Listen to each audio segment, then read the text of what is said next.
नमस्कार दोस्तों, मेरे चैनल में आप सभी का स्वागत है।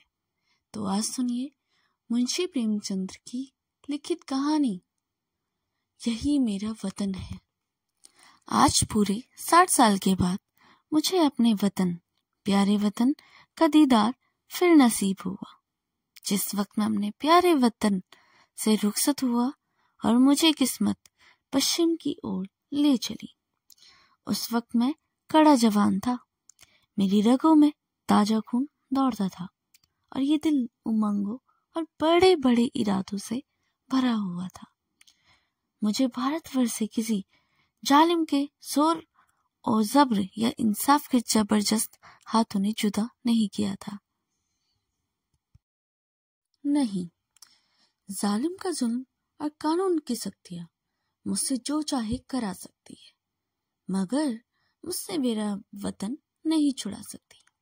ये मेरे बुलंद इरादे और बड़े बड़े मसूबे थे जिन्होंने मुझे देश से जिला वतन किया। मैंने अमेरिका में खूब व्यापार किया, खूब दौलत कमाई, खूब ऐश किए।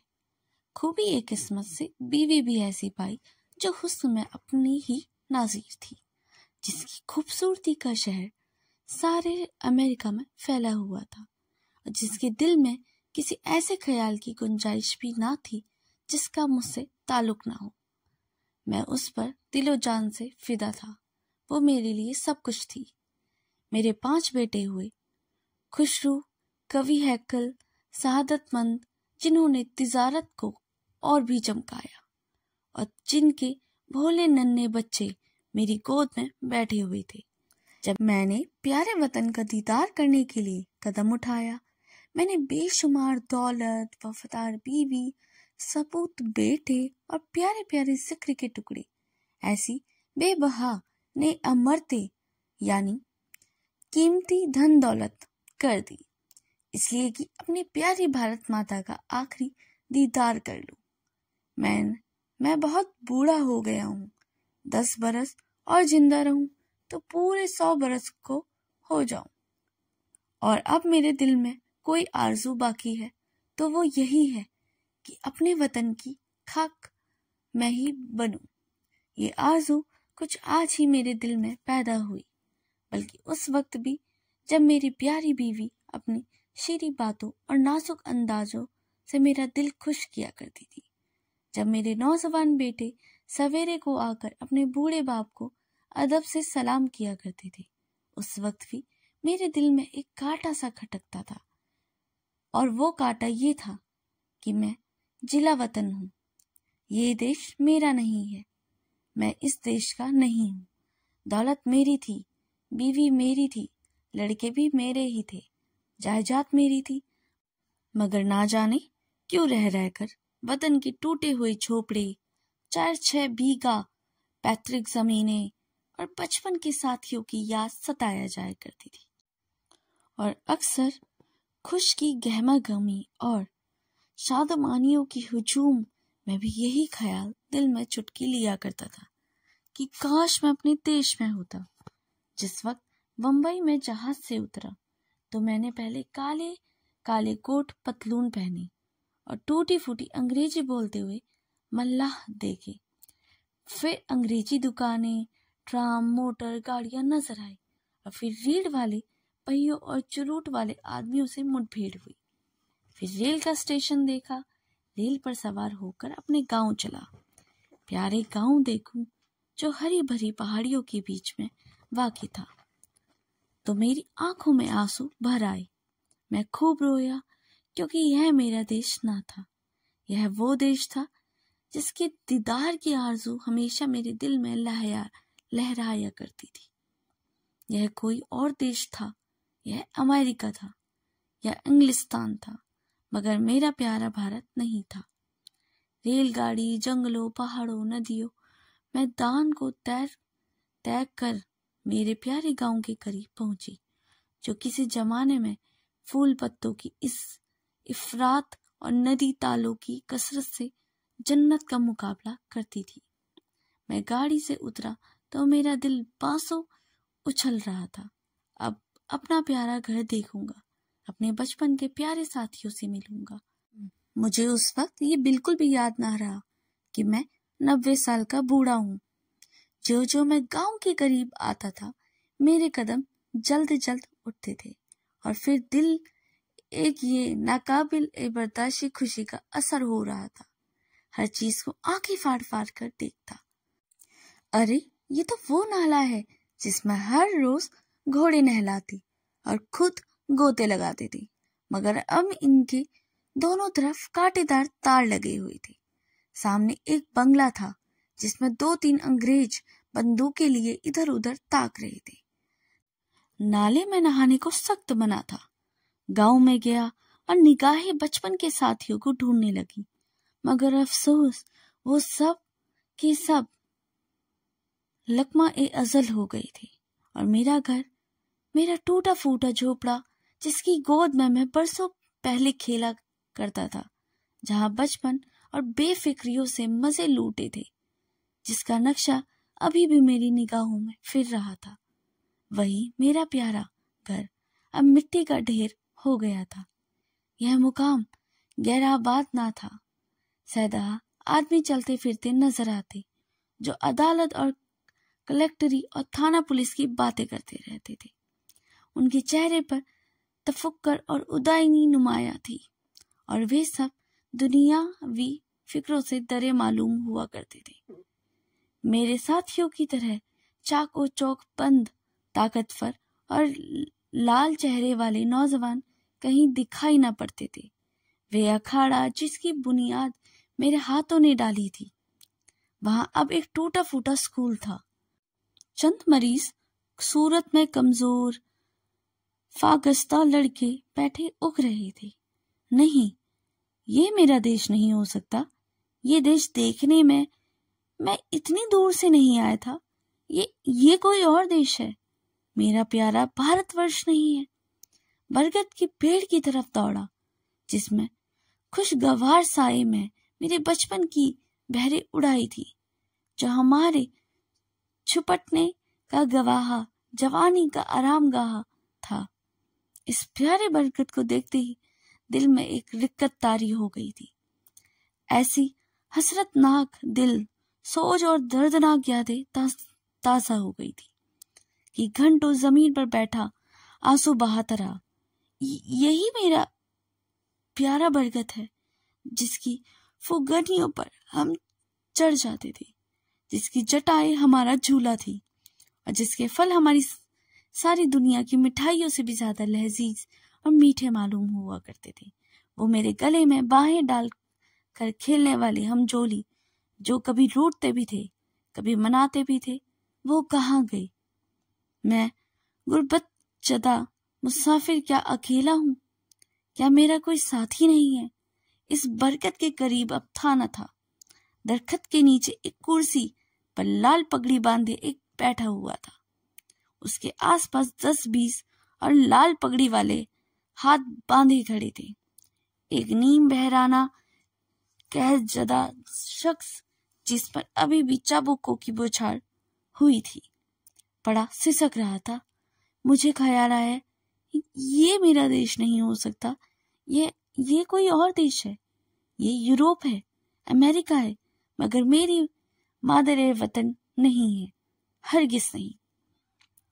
इधर से मायूस होकर मैं उस चौपाल की तरफ चला गया जहां शाम के वक्त पिताजी गांव के बुजुर्गों के साथ हुक्का पिया करते थे, हंसी उड़ाया करते थे। हम भी वहां टाट के फर्श पर कलाबाजियां दिखाया करते थे।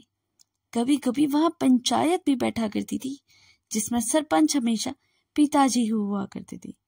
उसी चौपाल के पास गौशाला थी जहां गांव भर की गायें रहा करती थी और हम यही बछड़ों के साथ कुल्ले किया करते थे।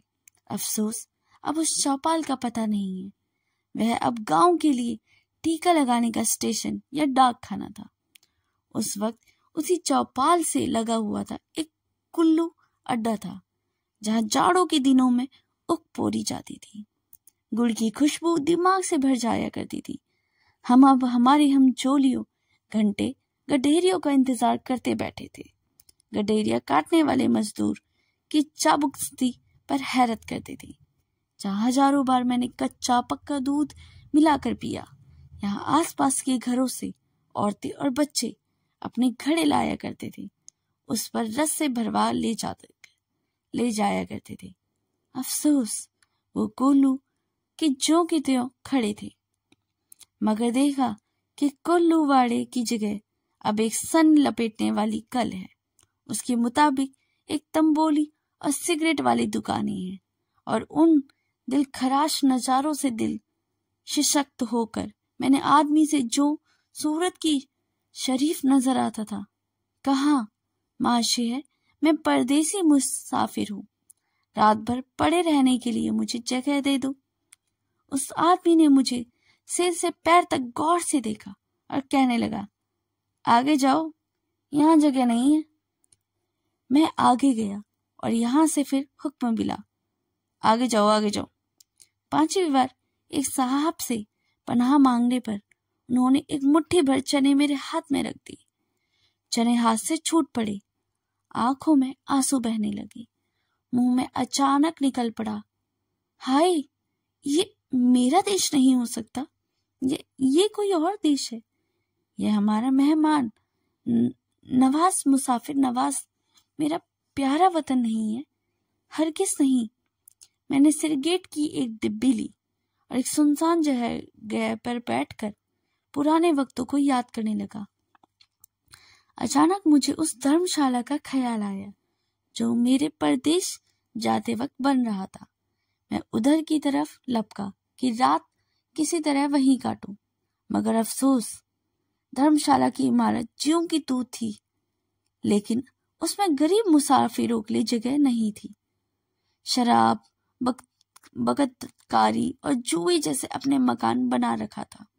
यह देखकर दिल में एक सर्द आह निकल पड़ी। मैं जोर से चीख उठा, नहीं नहीं, 1000 बहन नहीं, ये मेरा वतन नहीं है, ये कोई और देश है, ये तो यूरोप है, अमेरिका है, मगर मेरा भारत हरगिज़ नहीं है। अंधेरी रात थी।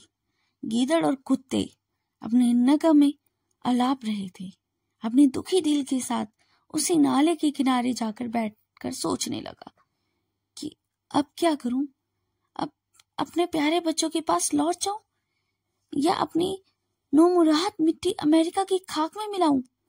अब मेरा वतन था कि मैं गरीब उल वतन जरूर था, मगर प्यारे वतन की याद दिल में बनी हुई थी। अब मैं बेवतन हूं, मेरा कोई वतन ही नहीं है। जिस फिक्र में बहुत देरी तक घुटनों पर सर रखे खामोश बैठा रहा, रात आंखों में कट गई। घड़ियाल के 3 बजाए। किसी के गाने की आवाज कान में आई, दिल में गुदगुदाया, यह तो वतन का नगमा है, यह देश का राग है। मैं झट खड़ा हो गया। क्या देखता हूं कि 15-20 बूढ़ी औरतें सफेद धोतियां पहने, हाथों में लोटे लिए अन्नान को जा रही थी और गाती जाती हैं, हमारे प्रभु अब गुणचित न धरो।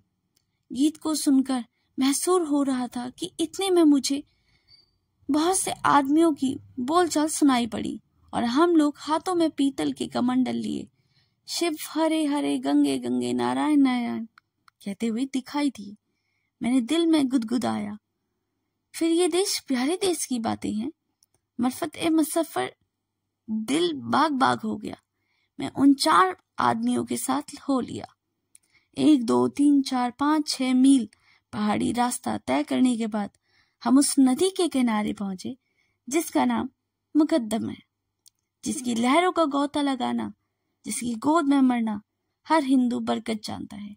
गंगा मेरे प्यारे गांव से 6 मील की बहती थी और किसी जमाने में सुबह को घोड़े सवार होकर गंगा माता के दर्शन को आता था। उनके दर्शन की तमन्ना मेरे दिल में हमेशा रही। मैंने हजारों आदमियों को इस सर्द ठुठरते हुए पानी में गोता लगाए देखा। कुछ लोग रेत पर बैठे हुए गायत्री मंत्र का जाप कर रहे थे, तो कुछ लोग हवन में मशरूफ थे, कुछ लोग माथे में टीका लगा रहे थे। मेरे दिल में गुदगुदाया। मैं जोर से कह उठा, हाँ हाँ, यही मेरा देश है, यही मेरा प्यारा वतन है, यही मेरा भारत है। इसी की दीदार की, इसी के धूल की जर्रा बनने की हसरत मेरे दिल में थी। मेरी इंतहाई सरूर का आलम में था। मैं अपना पुराना कोट और पतलून उतार फेंका, जाकर गंगा माता की गोद में जा गिरा। मैं कोई बेमस भोला भाला बच्चा दिन भर गैर हमदर्द लोगों के रहने के बाद शाम को अपनी प्यारी माँ की गोद में दौड़कर चला गया और उनकी छाती से चिमटे जाए। हाँ हाँ, मैं अपने देश में ही हूँ। यही मेरा प्यारा वतन है। ये लोग मेरे भाई हैं। गंगा मेरी माता है।